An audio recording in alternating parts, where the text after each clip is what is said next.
you very much for joining us for this very important debate, sectoral bargaining, promise or peril. I hope everybody can hear me. Okay, everyone's nodding, great, great. Well, this is such an important issue. Back when I was doing some research on unionization across countries, I couldn't, to begin with, understand why a country such as France would have a low share of its workers belonging to unions, around 10%, but a very high share covered by union contracts. Because here in the United States, if there are 6% of workers who belong to private sector unions, 6% of private sector workers who belong to unions, that is the number who are covered by contract. But it's not the same in many other countries around the world. So today we're going to explore the question as to whether this is a good idea or not a good idea, whether it should just be those workers in unions that bargain for a contract that are covered by that contract, or whether it should be covered by other groups of workers in that labor force in that country. So today, to speak on this, we have three panelists. We have Glenn Spencer, who is the Senior Vice President of the Employment Policy Division of the US Chamber of Commerce, which recently released a report entitled Bait and Switch, the Fake Promise of New Representation Models.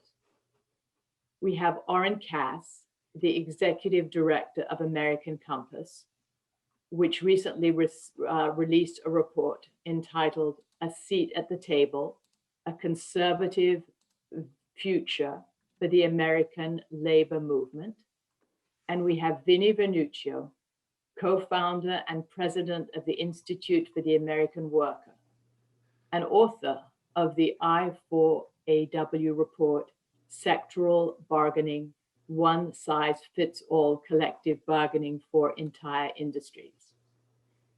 So to avoid you having to read all of these three reports, you will now hear the high points of each of them from these panelists, and it's a debate. So first we are going to hear 5 minutes from Glenn, then 5 minutes from Oren, then 5 minutes from Vinnie. And since Glenn and Vinnie are on the same side, we are then going to have another 5 minutes from Oren Cass. Then afterwards, each panelist will have a chance to respond to the others. And after that, we are going to take your questions. So please put your questions in the chat box and I will read the questions after the debate. We're going to wrap up at around 1:45 or 2 o'clock. So why don't we head off with Glenn. Glenn, the floor is yours. Thank you, Diana, and thanks to the Institute for the American Worker for holding this panel discussion. I would still encourage everyone to read the reports, despite Diana's attempt to get the Cliff Notes version here during the debate. I don't know that I'll need the full 5 minutes, but I just want to lay out a couple of points here. Sectoral bargaining was always one of those topics that was interesting to labor academics and those who thought in very theoretical terms about organized labor in the United States. Recently, however, it started to Actually, Glenn, could you first of all tell us what is sectoral bargaining? Because many people in the audience don't know what sectoral bargaining is. So why don't you start out and tell us? And I'll give you an extra couple of minutes because of that. Yeah, I may not need the time, but sectoral bargaining can be thought of in a couple of different ways. At its sort of its highest form, and this is what I was going to get into in my remarks, the idea would be that you'd have one union contract covering entire industries. Say, the retail sector would be covered by one larger collective bargaining agreement negotiated between some sort of industry representative and a union that would represent those employees. That contract would set the terms and conditions for employment across that entire industry. And again, this is just one way of envisioning it. And then every worker in that industry would effectively be represented by the union that covers that industry. And you could replicate this across retail, you could replicate it across, say, healthcare, across any number of different industries. That would be the idea. But again, it's largely been something that more sort of theoretical academic types have been thinking about. Lately, it's started to get a little more consideration by somewhat more mainstream figures, including some who are actually now in the current administration. And I think the catalyst for all this is the increasing frustration amongst unions that many of the things that they've tried over the years, whether it was former AFL-CIO President John Sweeney's renewed focus on organizing back in the early 2000s, to the Change to Win Federation split with the AFL-CIO, to the establishment of worker centers and the Fight for 15, the joint employer standard to enable brand-wide organizing. None of that has really solved the core issue facing unions, which is that their membership numbers continue to decline as a percentage of the workforce, with the brief exception of last year during the pandemic. And this frustration was really encapsulated by the Obama years, when despite a relatively pro-labor administration, union density continued to fall. And I've started to pick up some suggestions from union advocates that even if the PRO Act passes, we're still going to not see any significant increase in membership.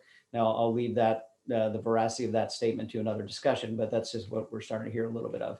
So the sectoral bargaining concept, to some people, sounds like a very neat answer, because unions then suddenly get to negotiate on behalf of millions of workers without the need to really go in and organize them all. But what we see and what we talk about in our report is really a wide divergence on what sectoral bargaining actually means and how it would actually work.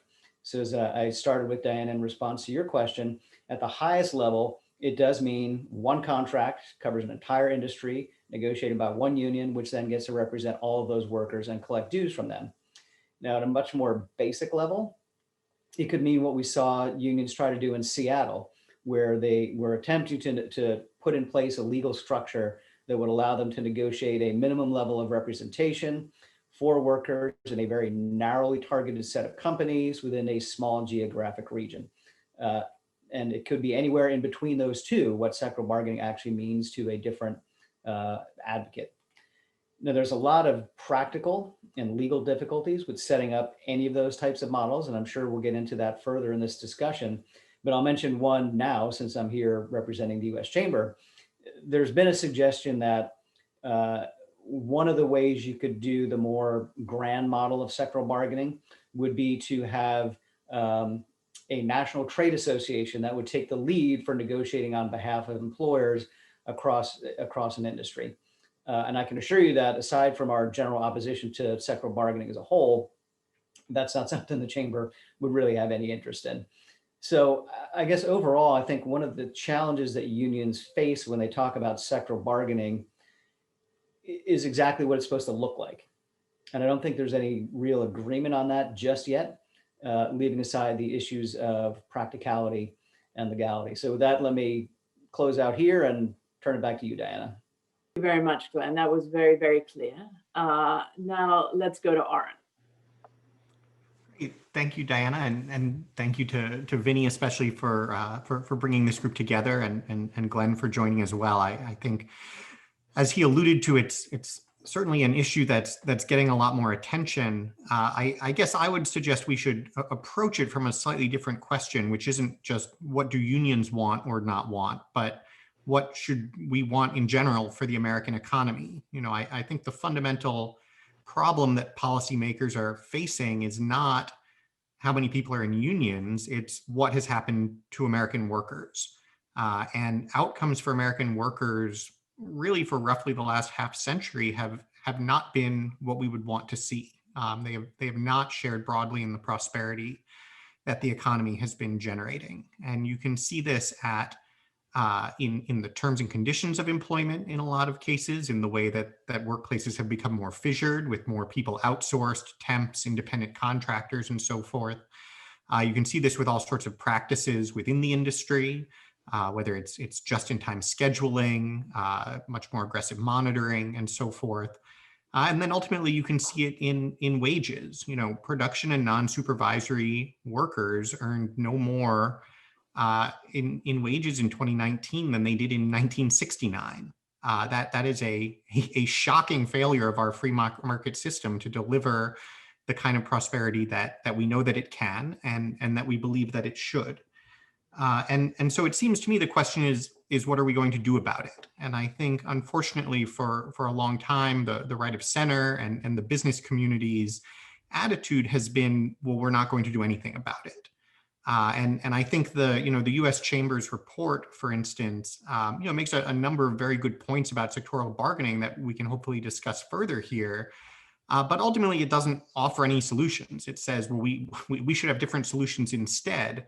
But the question is, what are those going to be? Because the business community's idea that, well, we should just have nothing is not acceptable. And I think, just to sort of frame that discussion about why we do need something for workers, I would start with this quote, which I think is really telling. And this is from Adam Smith in The Wealth of Nations. It's not difficult to foresee that employers must, upon all ordinary occasions, have the advantage in the dispute and force the workers into a compliance with their terms. John Stuart Mill, the great libertarian economist and thinker, directly referring to Smith's work, built on that and said, the laborer in an isolated condition, unable to hold out even against a single employer, much more against the tacit combination of employers, will as a rule find his wages kept down at the lower limit. Laborers sufficiently organized in unions may, under favorable circumstances, attain to the higher. And then he goes on and says that he would question the morals of anyone who does not wish that the laborers may prevail and that the highest limit, whatever it may be attained. So there's a long-running understanding in political economy that workers are at a fundamental disadvantage in the labor market, and that something needs to be done to ensure that they achieve good outcomes and that prosperity reaches them as well. Unions and organized labor are one potential way to do that. The alternative is not nothing. The alternative is government regulation. And so I think it's really important to recognize that when we're talking about the strengths and weaknesses of any model of bargaining, and sectoral bargaining in particular, the compared to what is not just this free market state of nature where each worker negotiates individually for his own compensation. The compared to what is either the employers make the rules themselves or Washington makes the rules. And as compared to those things, I think the idea of having a strong presence for labor and workers representing themselves play a role in setting the terms and conditions of employment is far preferable. It's going to be better for employers and it's going to be better for the workers themselves. And so I think, we'll probably get further into, well, what exactly could this look like? I think Glenn's absolutely right that there are many flavors of it and we need to think carefully about how to do it well.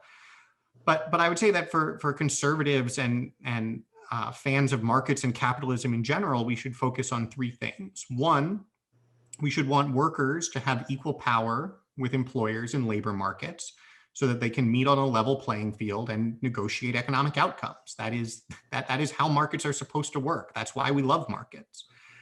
Second, we should want the workers and employers in an industry to be setting the rules where possible, rather than Washington setting them. And we should want anything done at the sectoral level to be the default. So one problem with federal regulation is it's the floor, and anything else you do then gets piled on top of that. One nice thing about sectoral bargaining is you can instead say the agreement struck at the sectoral level is the default, and individual firms and their workers can then choose to depart from that. And I think that's a much more attractive and flexible system for all involved. And then third and finally, we should want to see unions playing a role that is valuable in civil society as well. One of the real problems with the American system, where you go workplace by workplace and vote on a union, is that unions are then a creature of the workplace. And if your workplace doesn't have a union, then that's it, you're out of luck. And if unionization declines, then we lose unions as an incredibly important institution of civil society. And so we should want a system that says unions as representatives of workers in our society that can provide benefits, that can help move people into the workforce, that can provide training, that is something, a powerful force for good that we should want to make sure is surviving and thriving rather than cheering its demise. And I will leave it there. Thank you so much for those very, very valuable comments. Now let's go to Vinny. Great, thank you, Diana. And once again, Diana, thank you for moderating. Glenn and Oren, thank you again for participating. We really appreciate it. And it's already kicked off to be a great debate. So yeah, let's talk about let's talk about sectoral bargaining and what it is. I thought, Glenn, you did a great job defining it, and Oren, that was a really good follow-up. I would say sectoral bargaining is a fringe idea that is fast becoming mainstream, almost like Glenn pointed out. Every Democrat candidate in the presidential primary supported the idea, including Senators Warren and Sanders. And it wasn't just in the administration. President Biden, in his platform, supported sectoral bargaining. It's been included as an amendment to the PRO Act, a report on European sectoral bargaining. And the Democrats on the House Education and Labor Committee dedicated an entire section to sectoral bargaining in their Future of Work report. States like New York already have a type of sectoral bargaining, our sectoral wage boards. Connecticut politicians just introduced a bill that would create sectoral bargaining for the gig economy. This is an idea that is fast becoming mainstream, and some states have wage boards, and other states are already starting to push the envelope to experiment with it. We've talked a little bit about European countries that have looked into this, such as Germany, France, Italy. All those are really well detailed in the Chamber report, and also to an extent in the Institute for the American Worker primer. But the problem is that while those examples are illustrative, they need to be taken with a grain of salt. And even Oren just said that it comes in different flavors. The problem is that when you look at the unions, the politicians, and the academics, and what they're saying about sectoral bargaining, it is crystal clear. Sectoral bargaining is what they want it to be, not what it actually is. And what they want it to be is something that creates one-size-fits-all collective bargaining agreements to grow and strengthen unions. In fact, the House Labor Committee report said that centralized bargaining takes wages out of competition. This inherently strengthens unions. They're upfront with it. This is their goal. And unfortunately, it's what's best for union organizing, not what is best for workers, the economy, and job creators. And I'll give you an example. Oren, you actually write very eloquently on some of the issues with the UAW and pattern bargaining. And you have a great back and forth with David Rolfe. And one can see this as a precursor to sectoral bargaining. Pattern bargaining is where a union negotiates with one company and then kind of extends that contract in future negotiations. So the UAW would negotiate a contract with GM and then go to Chrysler and Ford and say, well, just implement this these standard working condition and wages. We negotiated with the first company, so this is what you're going to get. And Oren, you're absolutely right. I mean, this is one of the things that led to the car companies getting stagnated and why it took them so long to respond to foreign competition. However, in the UAW's defense, at least at one time, employees at these companies voted the UAW in. If we have some of the more extreme examples of what academics and politicians are talking about with sectoral bargaining, those agreements could actually be extended to Southern US auto workers that have rejected the UAW time and time again. And a perfect example is, we were talking about the German model of sectoral bargaining. And I think that's what the executives at Volkswagen thought they were going to get when the UAW came in and tried to create works councils. In Germany, you have sectoral agreements that are, once again, voluntary, which is a little different than what a lot of the academics are talking about here. And that establishes the sectoral agreement on kind of a national scale, but then individual workplaces gets these works councils. Well, these German VW executives were kind of expecting this happy, fluffy, bunny type of unionization, and they went down the works council route and actually supported it. Instead, they got a rude awakening when the UAW said, just kidding, we want a traditional union, and brought some of the traditional organizing tactics and hard lines to try to organize VW. But as far as the problems with sectoral bargaining, the biggest one for me is that when you read all of these examples of, well, we want to take wages out of competition, we want to take essentially workers out of competition, it's that supporters of sectoral bargaining see workers as a monolith. They're still stuck in the Industrial Revolution mentality of workers being interchangeable cogs in a wheel. That, yeah, let's take wages and benefits and all that out of competition. We'll have one size fits all, but that harms workers' ability to switch jobs and get raises. According to the European Trade Union, sectoral bargaining keeps conflict in pay at an industry level. The Wall Street Journal is actually even more blunt when talking about sectoral bargaining. It says it discourages employee movement between firms because they're unlikely to receive a raise by taking a job with a competitor. Now, I'm going to let Glenn keep talking about how sectoral bargaining would harm job creators, but I want to focus on the individual worker. The individual worker that doesn't want to be taken out of competition simply because it makes it easier for unionization.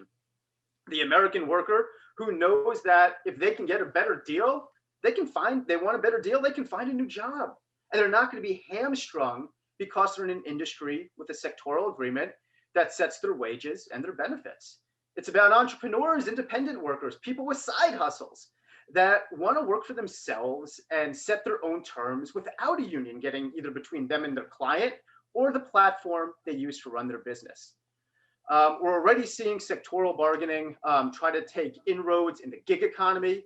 Glenn alluded to some of this. You have the Black Car Fund and the Independent Drivers Guild that is putting surcharges on trips. You have a New York commission that created pay standards for limos and gig workers that were included in that, which even led to a decline in ridership. So, or before I hand it back over to you, I just want to go through 4 inherent problems that I see with sectoral bargaining. First, it hampers the ability of workers to better themselves with wages or other benefits by switching jobs. It also harms small businesses. Most sectoral bargaining ideas say that businesses will have a percentage share in negotiating. So larger businesses will have a larger say in negotiating these industry-wide standards, and small business will be left behind. It takes choice away from workers. Small percentage of workers could set the terms for the rest of workers in the industry. And there's already 4 examples of this where, you know, 10, 20% of workers can start these sectoral bargaining agreements. And it'll also mean higher prices and less choices for consumers. And that's not me saying that, that's the advocates for sectoral bargaining coming in again and again and saying that, you know, it'll standardize prices and consumers will have to pay more, but essentially they won't have a choice. So for all these reasons, I think sectoral bargaining is not a good idea. It's still fringe despite their supporters, but it is something that I think we do have to pay attention to and worry about in the future. So Diana, thanks again for moderating, and Oren, back over to you. Very much, Vinny. Oren, would you like a few minutes to reply before we open it up to the other panelists? Yeah, that would be great. I think this has sort of broken nicely into the conceptual argument and then more kind of the brass tacks of things. And, you know, I should say I agree with certainly some of the things that Vinny has said about some of the drawbacks of sectoral bargaining. I don't think anybody would suggest it's a perfect system. But I will again frame my comments in the context of compared to what. That is the case that, you know, in the absence of any unionization at all, workers sort of have this tremendous choice to go out and find their own wage and set their own terms and conditions. I think sounds nice, but in fact is just not true at all, not even a little bit. The typical worker, particularly the production and non-supervisory worker, who is likely to be covered for the most part by these kinds of sectoral bargaining agreements, is a taker of wages and terms and conditions in the market that are set by employers as modified by government regulation. And as we've seen for half a century now, those have not improved and in many ways gotten worse. And so the choice being presented to workers is not go out there and write your own ticket or be constrained by a union. It's have the terms and conditions set exclusively by the employer or have some representation on your side as well. And so I think of those two options, workers are certainly likely to prefer the latter.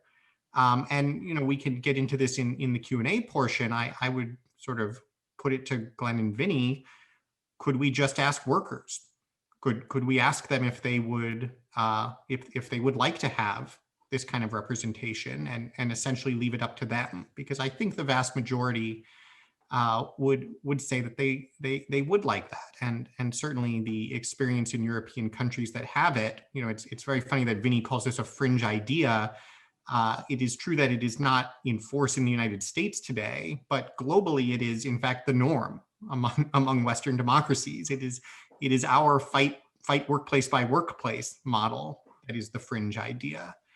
And so I think that's the one other piece I would emphasize in thinking about, again, what are these different systems that we're comparing, or thinking about what has gone wrong with US organizing in the past, is that the real problem with organizing company by company is that if you are in a company that has the union, your company is immediately at a disadvantage against other companies. It creates a very bad dynamic, both where the company quite rationally is resisting unionization as strongly as it can.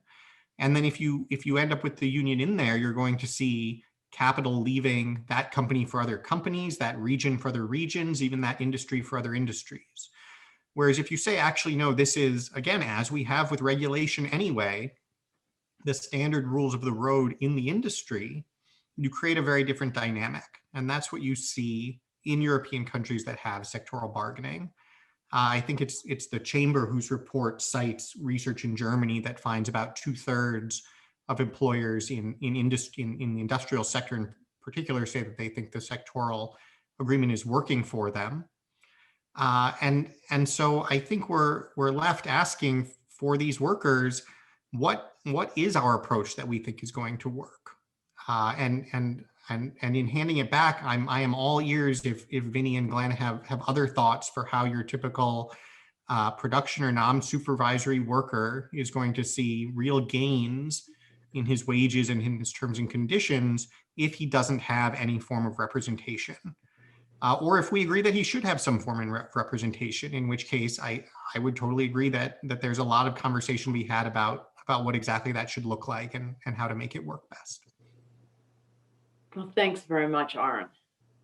We have several questions in the Q&A, but first let's go back to Vinny and to Glenn to see if they have any additional points they would like to make in response to Aaron. And then Aaron will have a couple. We'll see who can jump in first, Vinny or me. I think we're both got a few points we'd like to make. So I'll just make a couple here real quick. I do agree with Oren that if you look at the US system, which goes company by company or facility by facility, really, and you pair that with the model that we've got, which is adversarial collective bargaining, that certainly does make it more difficult for unions to organize, and it certainly makes it, it gives employers a greater incentive to resist it because of that adversarial bargaining system. One of the other approaches to this that was a topic really more in the late 90s than we've heard anybody talk about recently is the concept of the Team Act, which essentially said that, yeah, workers should have some form of representation in the workplace. The problem is that under current law, that either is a union or nothing. In fact, employers are prohibited from getting together with groups of employees who join and say, yeah, here's demands we'd like to make, and it's outside of that collective bargaining sphere. So we could look back at a concept like the Team Act and see where that might go now. The challenge that we faced back in the 90s was the unions looked at it as a way to undermine what they do as opposed to complement what they do.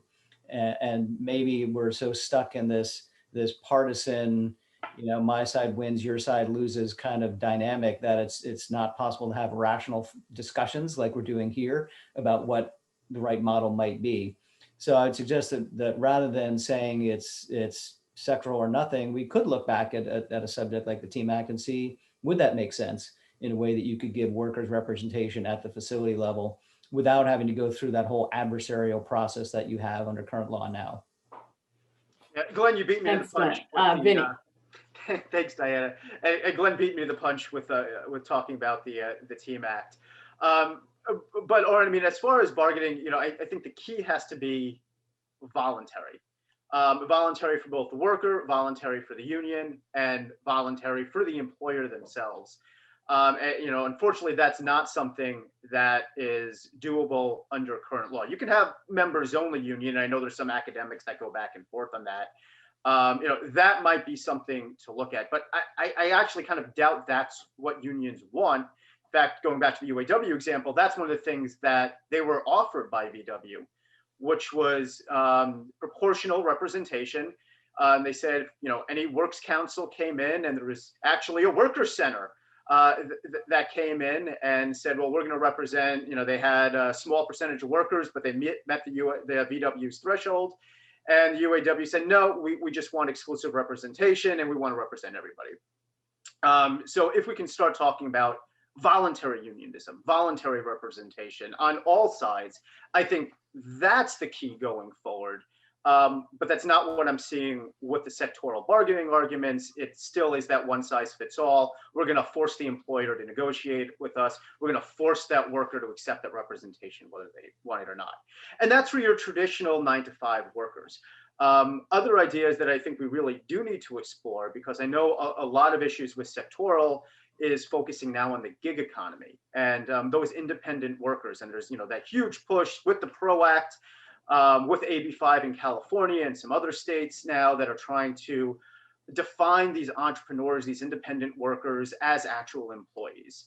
And I know that there's some gig companies now that are actually looking into sectoral bargaining to try to diffuse that situation.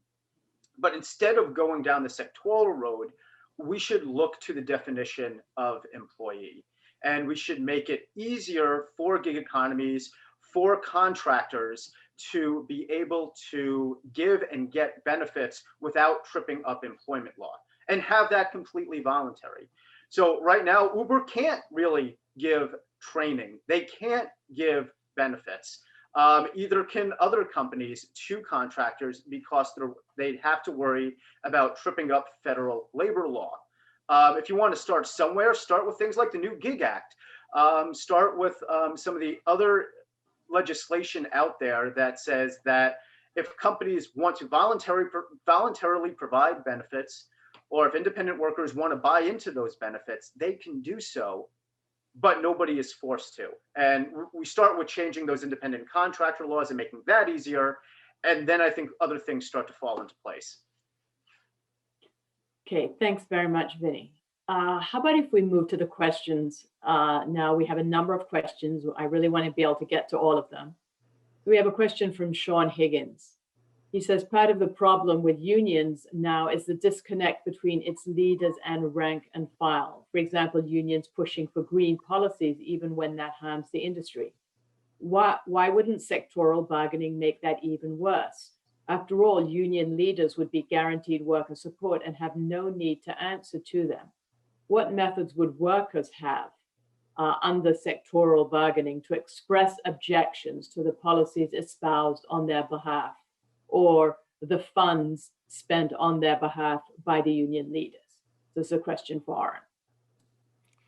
Yeah, I think it's a good point, and something to look at really carefully in what's gone wrong with our existing system. If you think about who is left in the union movement, where is there still unionization? It is obviously concentrated heavily in the public sector. It's concentrated heavily in blue states, and particularly urban areas. And so unsurprisingly, it is politically representing in a lot of ways a very thin slice of the political spectrum. If you move to a sectoral bargaining model, you would immediately change the dynamics of who is participating in a union. You would immediately have a much wider and more representative swath, particularly from within the working class, who is, among other things, likely to be much more socially conservative and focused on, I think, their core economic issues. And so, you know, at the end of the day, the details obviously matter a lot, but the way that a sectoral bargaining system would work is that you get to choose whether or not you're a member of a union. To Vinny's point, it's totally voluntary to be in the union. The whole right to work debate is irrelevant in Europe.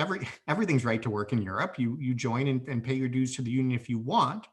And by virtue of doing so, you have a say in who your representatives are. And I think that is something that we should want for workers.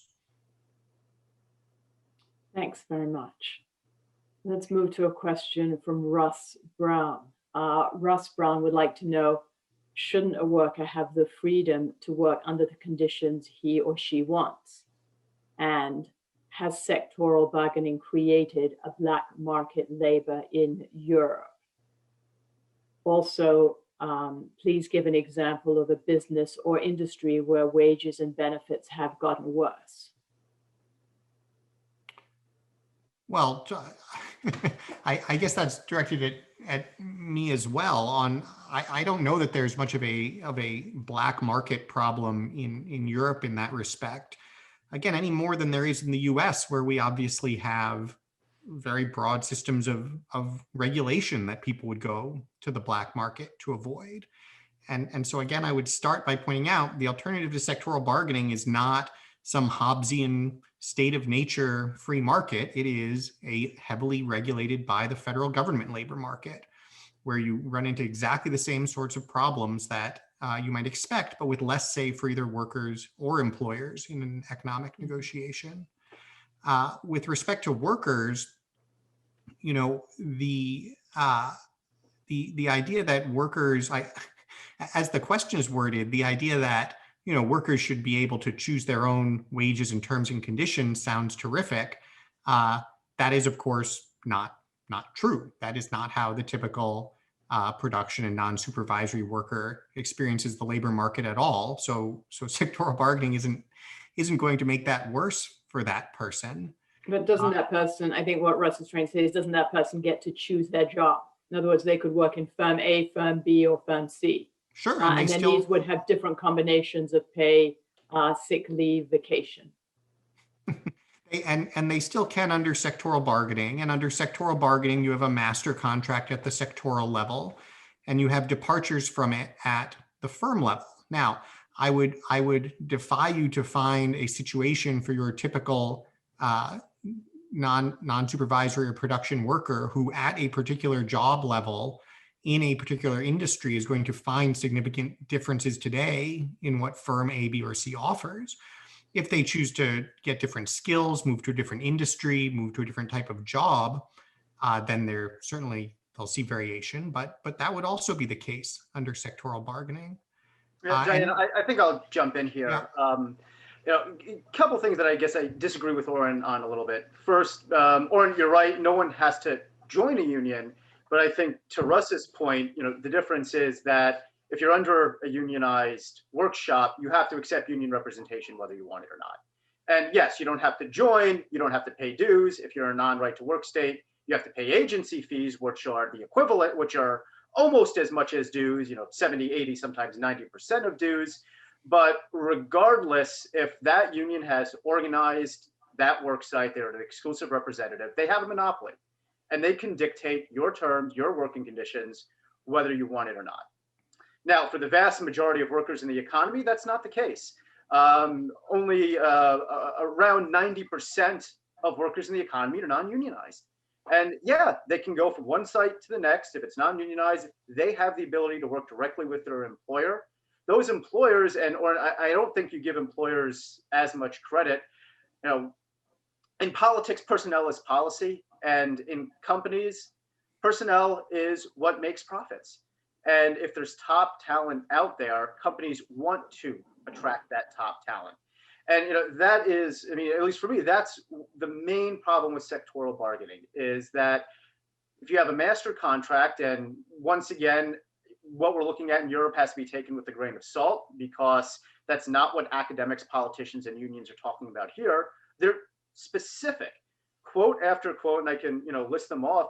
Just the one from the House Democrats on the Labor Committee says they're looking to take wages out of competition.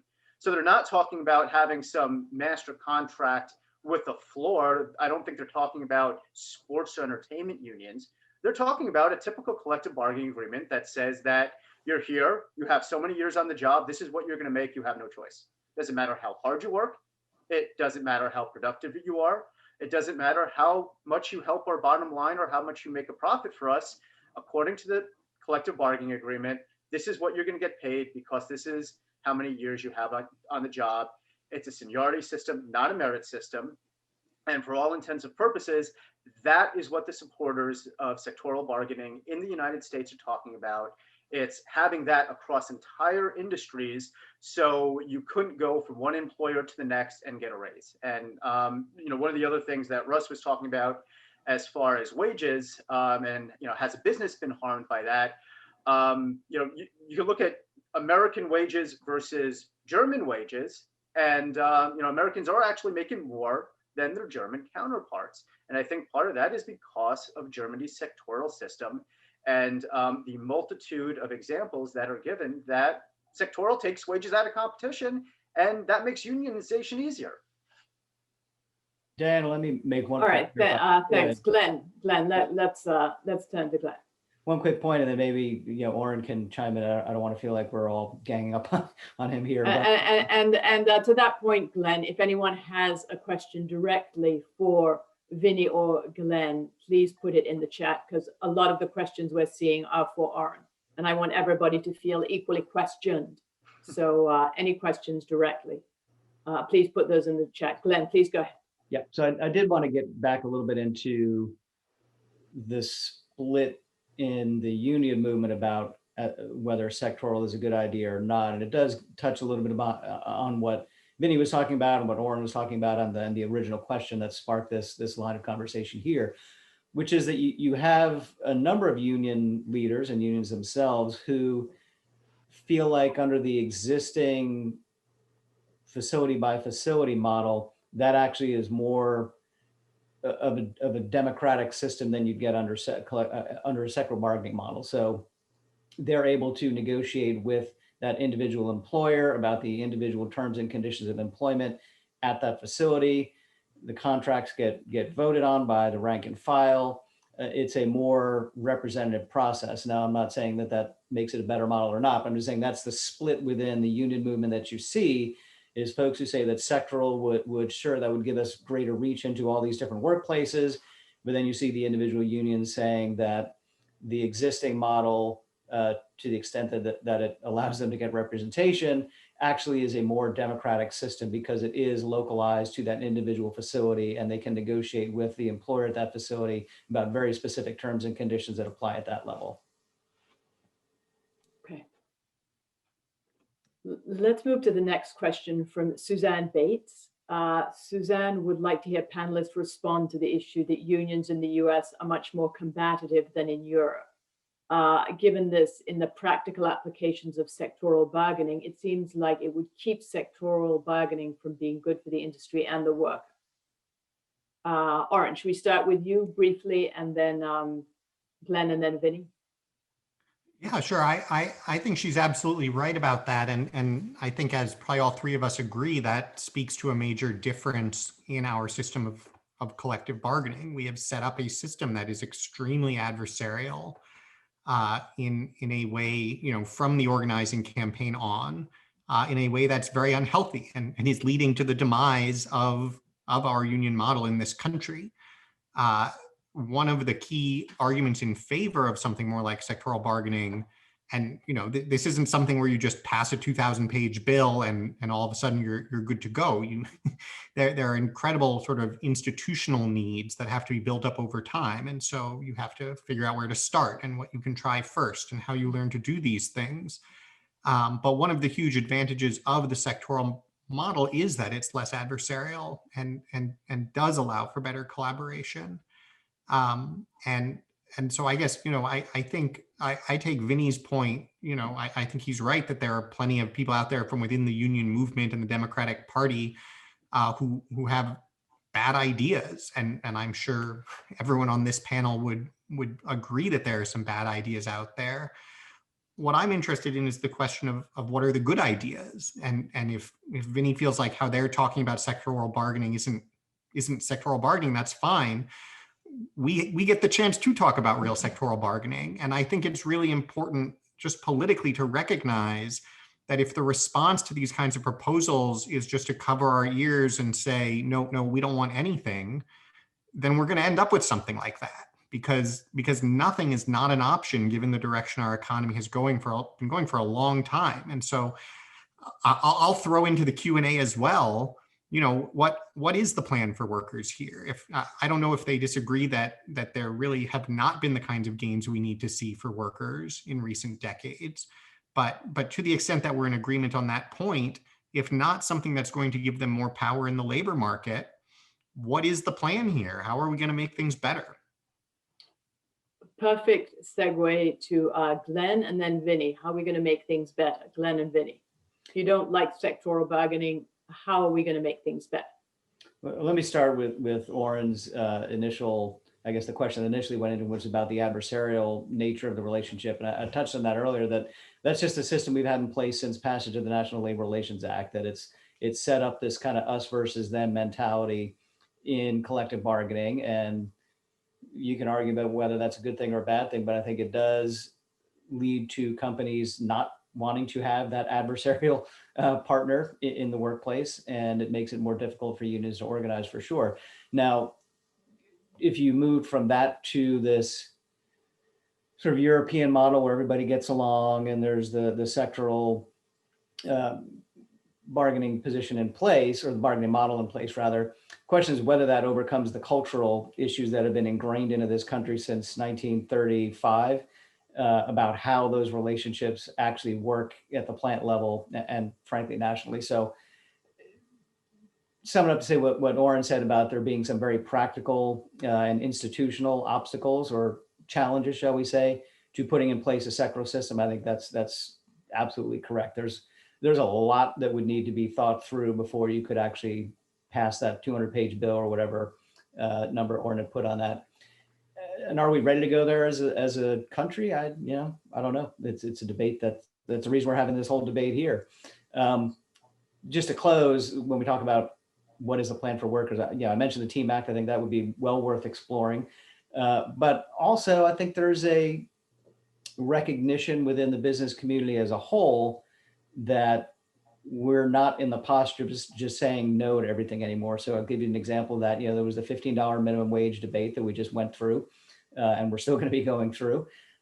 We've been pretty clear that we don't think 15 is the right number, but as a leader in the business community, we have said, yes, we agree that there ought to be some change here. An example like the Pregnant Workers Fairness Act, where the chamber negotiated with advocates on the other side to come up with a practical solution that kind of works for everybody. I think that's really where we want to go, is getting out of the partisan politics have really wrapped its way around all of these workplace issues as well in a way that we don't think it should have. And we're trying to figure out how you break that deadlock, because if you're left with nothing getting done at a legislative level and sectoral bargaining versus the current system, like those are just not good dynamics. I think I'm drifting a little bit here. I'll turn it over to Vinny. Well, that just brought a question to my mind, Glenn. How come not all companies want to belong to the Chamber of Commerce? Did you say how come all companies don't want to? Right, exactly. So that's kind of the inverse of this. You see what I'm saying? Well, this is. Do you think that? And you talked about some negotiated agreement. How come not all companies want to go by your negotiated agreement? I'll make a shameless pitch for membership here. We of course think all companies should be part of the chamber. I won't get into that, but I do think that there's much more openness within the business community now to look at these types of practical issues that workers are facing and to find ways to negotiate practical solutions to those. I'm not going to say everybody in the business community is there, but I think there is a lot more willingness to do that and to look for partners on both sides of the aisle who are willing to do that. We are really trying to get that, you immediately retreat to your respective corners and don't talk about anything. Like, we're trying to get out of that dynamic, because I think that's bad for business. I think it's certainly bad for workers too. Okay. Vinny, do you have anything on this question? Yeah, Dana, and by the way, you set me up perfectly, because I think that unions should be like the chamber. They should be voluntary professional service organizations. And, you know, I think going forward, that's the future. The problem with sectoral and with the union movement today is that they're doubling down on the old ways of the past. It's the industrial revolution, one size fits all mentality that forces representation on workers. It forces negotiation on employers. And frankly, it forces unions to give the duty of fair representation to workers, even those that don't want that union representation in the first place. So long term, what I'd like to see is a completely voluntary style of unionization, where unions are like professional service organizations that employers want to engage with, that they want to utilize their services. That unions, I mean, you have like the IBEW that does fantastic training, or taking away some of those barriers to giving benefits and allow unions to provide, once again, voluntary benefits or some sort of camaraderie. As far as the near term, you know, there's several pieces of legislation that have already been introduced, whether it's for public employees at a state level or for private sector workers at a federal level, that I think we really should examine. You know, Glenn mentioned the TEAM Act that would bring more kind of camaraderie or a little less adversarial relationship between workers and employers, having those works councils. There's things like the RAISE Act. Once again, many union collective bargaining agreements don't just have a floor on wages, they actually have a ceiling. They're stuck with that seniority system where the only way you can get a raise is by logging another year on the job. The RAISE Act would simply say that employers could actually pay workers more than the collective bargaining agreement. There's a concept which I've been working on for years called workers' choice, that one of the union's chief problems with right to work is what they call the free rider problem, or that they have to represent people that aren't paying them in right to work states. I like to call them forced riders, because those workers are actually forced to accept union representation whether they want it or not. Workers' choice is really simple. It simply says that you're under a union contract, you don't want union representation, union doesn't want to represent you, you can represent yourself. So there's a lot of examples out there, and I think there's a lot of places we can go, especially with the new gig economy, making it easier for people to work for themselves. But still, if they want to pay for it, or the company wants to provide benefits or training, there's legislation out there. I think there's baby steps we can take. But the bottom line is having a more individualized, voluntary approach to the workforce in the future is the answer, not the one size fits all forced approach that unfortunately is being advocated with sectoral bargaining. Well, Vinny, I think that just sums it up for you. We have 5 more minutes. I just wanted to see if Glenn or Oren wanted to just provide some final comments. Maybe first Glenn, and then let's let Oren have the last word. Glenn. Yeah, I would agree with Vinny that there are a lot of other potential models out there. As you can tell by the fact that we published the report, we don't think sectoral bargaining is the approach to take. And I do think before unions can really effectively advocate for it anyway, they need to figure out internally, what does it actually look like? Like what is it precisely that they're advocating for? Is it a pure European model? Is it some localized level like you saw in Seattle? Is it something in between? I don't think they have a consensus around that yet.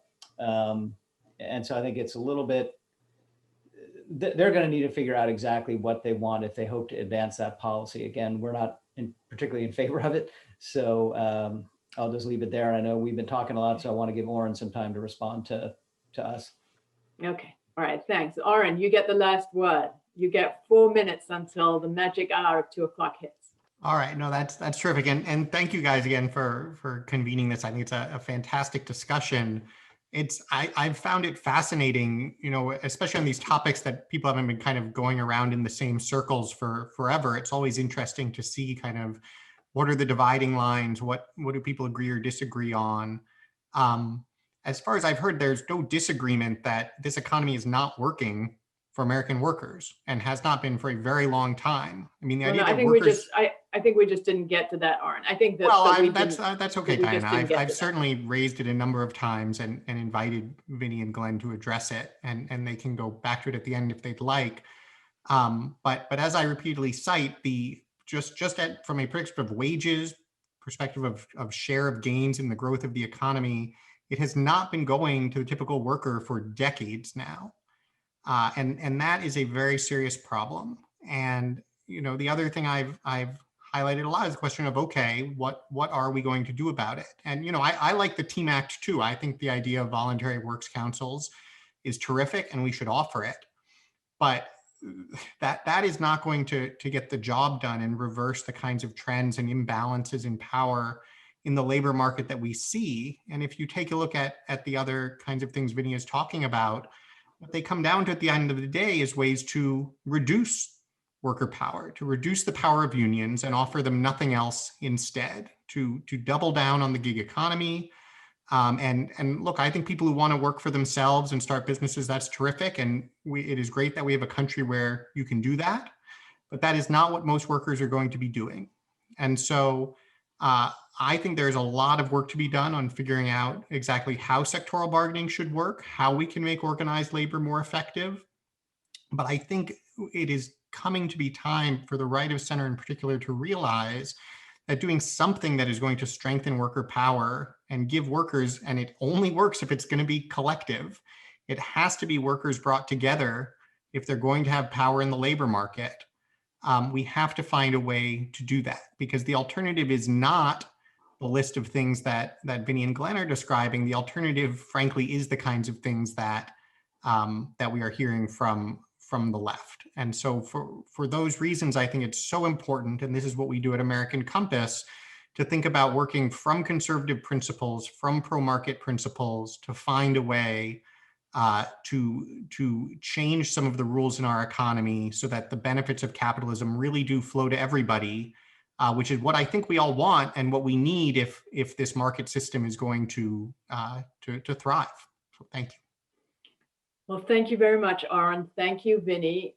Thanks, Glenn. Thanks to all of you who have been listening. And the 3 reports are posted in the chat. Having heard the Cliff Notes, I would encourage everybody to read the full notes. And thank you so much for listening. I hope everyone has a great weekend.